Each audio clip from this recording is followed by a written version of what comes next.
ofu nwaanyị asị m na di na-anụ ya tụbalịa ime wee sị na ọ bụrụ nyanwa tụbalịa ime andị na ọ bụrụ sọsọ ya andị na ya ma nne ya nya wee yọkati ọjụ nya wee cheketa ife a ga-eme nya wee jebebe nne ya wee lụọ wee kọlụ papi ya wee tie na papi ya bụ principled man. Papi ya wee sị na otogo nwa ya nwoke gbaghalịba nya na-eche na-ayọ Chukwu ka ofu nwaanyị abataghị asị na ọ tụbalịa ime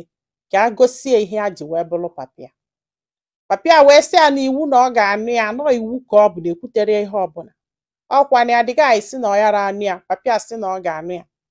Papi ya ka na-ekwu papi ya duru ndị mmadụ bịa befa aka ihe a na papi ya jetezili ka ya mara ọwụ. Papi ya wee duru ya wee bịa wee mee gie ya wee soro ha wee nalụọ wee buru afọ ime enunwa busie enyi mụọ ya ịghọtago ọ bụrụ nwa nwaanyị. Unu amana sinsi afọ this guy mere ego m na o metụnụrụ m aka luo tata anụnwa. Ihe nna agwụ na ihe anụnwa bụ 2 years plus nnu this guy emetụrụ m aka. Ọ pụta ụtụtụ ọ pụọ n'onwe bọsị ọ ga-abata na bọsị ọ batara fana bọrịra na ya mara ife a ga-eme arụ wee kọkati ụkọ ya wee mapụ maghalị na agbọbụla afọ ime na obu mmiri pụli anụ sọsọ na ya dugodo ime na ya anwụsigo duto ihe a niile stress niile anụnwa afọ ime wee pụsịa ya wee nọla na wee chewe onwe ya. N'eziokwu na sinsi ya batalụ nọọ papa this guy bụ ife na-anụ ya ga-asị anyị nọọ papa this guy bụ ife na-anụ ya because ma ya kwanya na-eyi o ma pocket money o ma egbogo egbedele egbede not this man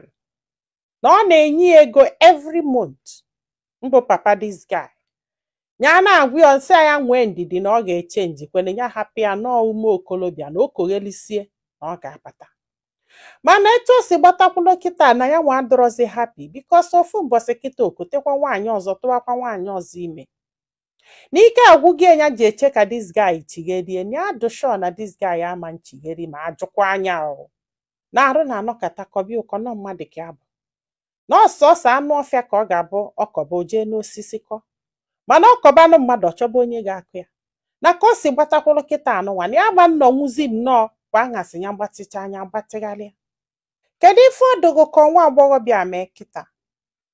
ọnya nọlụ na-eche die na ọ ga-echeghalị ọdụgụ ka ọ ga-emecha cheghalị anụba this girl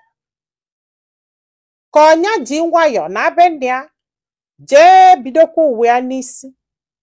Ọ bụrụ na ị ga-esi ozi a biko gwa anyị filo na comment section manyekwazala anyị aka tụso ozi a ka olu ndị ọzọ ntị.